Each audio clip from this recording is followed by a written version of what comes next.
নবী রাতের বেলা হিজরতের রাত ঘর থেকে যখন বের হবেন চতুর্দিকে দুশমন, কারণ আমার নবীর জমিনের মধ্যে এক ছায়া ছিল মা খাদিজা রাদিয়াল্লাহু আনহা। যেই খাদিজার কথা নবী ভুলতে পারেন না। আম্মা জান আয়েশা বলেন, আমি দেখতাম আমার রুমের মধ্যে বসে মাঝে মাঝে রাহমাতুল লিল আলামিন গুনগুন করে কান্না করতেন। আমি বলতাম, নবী কেন কাঁদেন? আমি আয়েশার কোনো বেয়াদবির কারণে কাঁদেন নাকি? বলে, না রে আয়েশা, কাঁদিন। কেন কাঁদি জানো? আমার অন্তরে যখন খাদিজার কথা মনে পড়ে যায় আমি চোখের পানি ধরে রাখতে পারি না রে আয়েশা। কারণ তোমারে বুঝাইতে পারবো না রে আয়েশা, তুমি আমার সুখের দিনের বিবি, আর খাদিজা আমার দুঃখের সময়ের বিবি।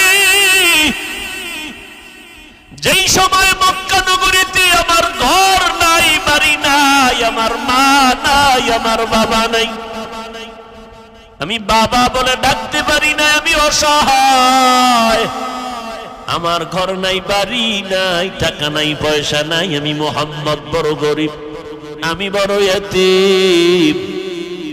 ওই সময় খাদিজা আমাকে স্বামী বলে বরণ করে নিয়েছে। দুই স্বামী বিদায়ের পর খাদিজা আমাকে তৃতীয় স্বামী হিসেবে গ্রহণ করেছেন। আমার খাদিজার জীবদ্দশায় আমি মুহাম্মদ কোথাও বিবাহ করি নাই।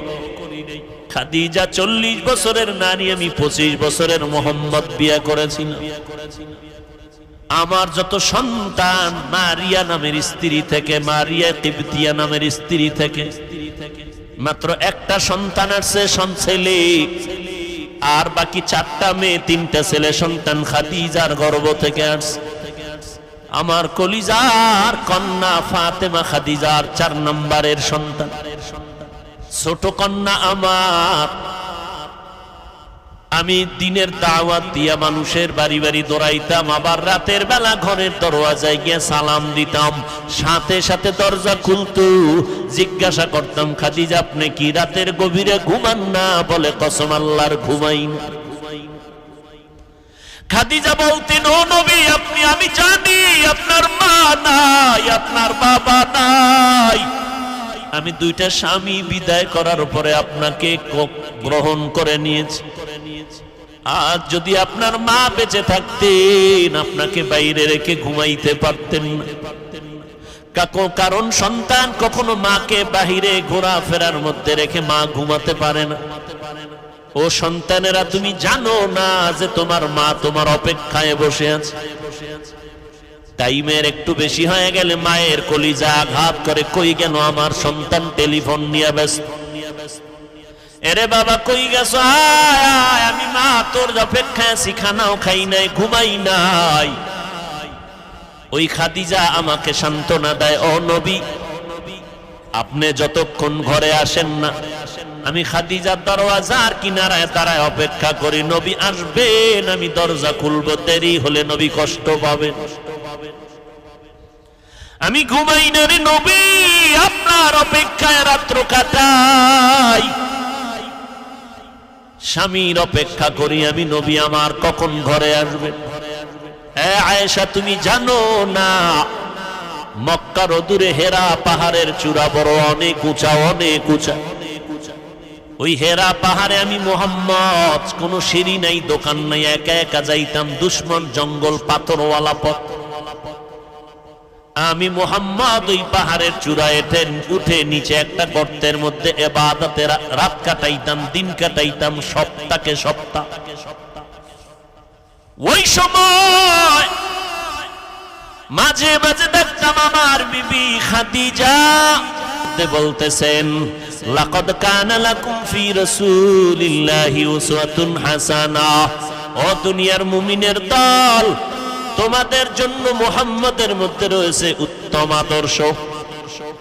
তাহলে নবী কি নিয়ে আসলেন? উত্তম। জোরে বলেন। নবী দুনিয়াতে আসলেন উত্তম আদর্শ নিয়া। আবার দুইটা জিনিস আমার নবী রেখে বিদায় নিয়ে চলে গেলেন। দুই জিনিস রেখে গেলেন, একটার নাম কোরআন আর একটার নাম হলো সুন্নাত। প্রথমটার নাম কি? জোরে বলেন। দ্বিতীয়টার নাম আরো জোরে বলেন। নবী কোরআন আর হাদিস কেন বলেন না? আমার নবী কেন কোরআন আর সুন্নতের কথা বললেন? এর কয়েকটা জবাব। এক নাম্বার জবাব, কোরআন বললে হাদিস বলার কোনো প্রয়োজন হয় না কেন? বলে কোরআন বুঝার জন্য লাগবে হাদিস, কারণ কোরআন হলো, কোরআনের ব্যাখ্যাই হলো হাদিস।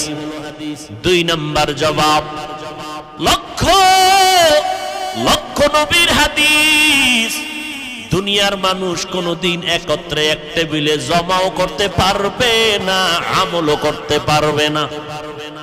কথা বুঝেননি? লক্ষ লক্ষ হাদিস কোনদিন মানুষ একা জীবনে এগুলো পড়িয়া শেষ করতে পারবে না, আর এই সমস্ত হাদিসগুলো জীবনে আমলও করতে পারবে না। তা আমল কি করবে? কয় আমল করবা সুন্নত, হাদিসের আমল না, সুন্নতের আমল করবা। তিন নাম্বার জবাব, নবী সুন্নতের কথা বলে বুঝায় দিলেন কিতাব দেখে আমল চলবে না। সুন্নতের আমল যদি চাও ব্যক্তিকে দেখে আমল করা লাগবে। ব্যক্তি কারা? আমি নবীর একমাত্র বন্ধু জমিনে থাকবে তারা উলামায়ে আহলে হক। এরা আমাদের ওয়ারিস। আল উলামা ওয়ারাসাতুল আম্বিয়া, আম্বিয়ায়ে কেরামের ওয়ারিস উলামায়ে আহলে হক। এদের অনুসরণ করবা, কারণ সাহাবায়ে কেরাম এত বড় আলেম, কোরআন হাদিসের ইলম শিখার পরেও নবীর দরজা ছাড়ে না, নবীর পেছনে সময় দেয়।